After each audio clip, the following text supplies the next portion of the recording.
नागपूर महानगरपालिका निवडणुकीचे रणशिंगम फुगले असताना अशातच जर बघितलं असेल तर नागपुरात हाय व्होल्टेज प्रभागसुद्धा आता सामोरचा आहे। अशातच जर बघितलं असेल तर प्रभाग क्रमांक 18 ज्या ठिकाणी केंद्रीय मंत्री नितीन गडकरी यांच्या स्वतः मतदान आहे, त्या मतदानात भाजपने एका युवा कार्यकर्त्यांनी एका अर्थाने म्हणता येईल की बंडखोरी केलेली आहे। आपल्यासोबत धीरज चव्हाण आहेत, त्यांच्याशी बातचीत करूया। काय सांगाल, 1997 पासनं हा सततचा प्रवास आज बंडखोरीत रूपांतर झालेला आहे, कसं बघता? कारण की एक सामान्य कार्यकर्ता म्हणून आपण सतत काम करत होता, मंडळ महामंत्रीसुद्धा आपण राहिलेले आहेत। काय भावना आहे आपल्या बंडखोरी करताना? सर्वप्रथम मी तुम्हाला सांगू इच्छितो की तुम्ही जो शब्द वापरताय त्या बंडखोरी, त्याला बंडखोरी न म्हणता ही एक लढाई आहे। ही लढाई कार्यकर्त्यासाठी आहे की कार्यकर्त्यांनी किती वर्ष काम करायचं, आणि त्याला समजा हे निवडणूक म्हणजे कार्यकर्त्याचं निवडणूक आहे। आपण महानगरपालिकेत जेव्हा निवडणूक होते ती कार्यकर्त्याची निवडणूक म्हणून असं नेहमी पक्षश्रेष्ठीने सांगितलं, आणि एक कार्यकर्ता आपल्या हक्कासाठी लढतो आहे, बस बाकी दुसरा काहीच विषय नाही। आणि सगळ्या कार्यकर्त्यांच्या सहमतीने, मतदाराच्या सहमतीने, त्यांच्यासोबत विचार विमर्श करून एक नियोजन करून हे आपण निवडणूक लढतो। काल जर बघितलं असेल तर उमेदवारी अर्ज घेण्याचा शेवटचा दिवस होता, आपला मोबाईलसुद्धा बंद होता। आपल्याला नमवण्यासाठी भाजपच्या वरिष्ठ नेत्यांना करता अपयश आलेलं आहे।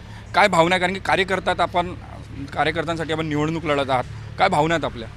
भावना अशी आहे की आपला जो काल अर्ज परत घेण्याचा 3 वाजेपर्यंतचा वेळ होता, त्यावेळेस मी काही कारणास्तव बाहेर होतो, पण माझ्या पक्षश्रेष्ठींवर माझा विश्वास आहे की मी ही जी निवडणूक लढतो आहे ही कार्यकर्त्यासाठी आणि जनतेच्या विश्वासासाठी लढतो आहे। मी सतत काम केलं आहे, 1997 पासून कामात आहे।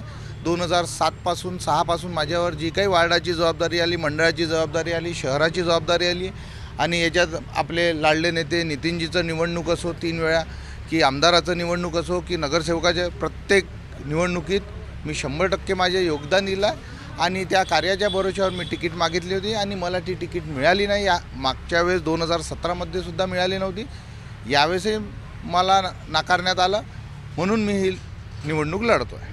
आपल्यासोबत आता जे आपलं चुनाव चिन्ह असणार आहे, सफरचंद असणार आहे। अनेक वर्ष आपण कमळासाठी काम केलं, पक्षश्रेष्ठींचे आशीर्वाद तुमच्या पाठीमागे आहे का सगळ्याच्यात? आपण पक्षश्रेष्ठीचे आशीर्वाद माझ्यासोबत आहे की नाही हे माहिती नाही, पण जनतेचे आशीर्वाद, कार्यकर्त्यांचा सहभाग हा सदैव माझ्या पाठीशी होता आणि आजही राहील। मला जी ओळख मिळाली आहे ती कमळामुळे मिळाली आहे, भाजपमुळे मिळाली आहे। मी स्वतः एक संघाचा स्वयंसेवक आहे आणि मी सतत काम करत असल्यामुळे लोकांनाही माझा चेहरा आवडीचा आहे। माझा चेहरा त्यांना माहीत आहे की हा कामाचा चेहरा आहे, याचा जो काहीतरी विजन आहे, म्हणून याच्यासोबत राहिलं पाहिजे आणि याला निवडून देणार याचा मला 100% खात्री आहे। आपण जर बघितलं असेल त्या प्रभागात अनेक समस्या आहेत, अशी कुठली समस्या आहे? त्या समस्या निराकरण करण्यासाठी आपण सर्वप्रथम महानगरपालिकेमध्ये गेल्यानंतर निराकरण करण्यासाठी प्रयत्न कराल?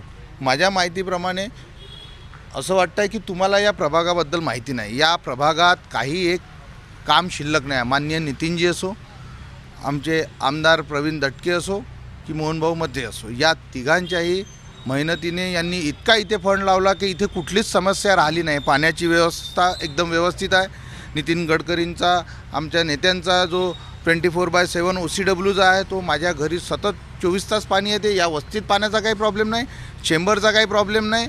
इलेक्ट्रिकचे पोल आहे, त्याच्यावरचे लाईट रोज सुरू राहतात, कुठेच कोणता लाईट बंद राहिला तर मी माझ्या माध्यमातून आणि कार्यकर्त्याच्या माध्यमातून ती व्यवस्था सुधरवतो।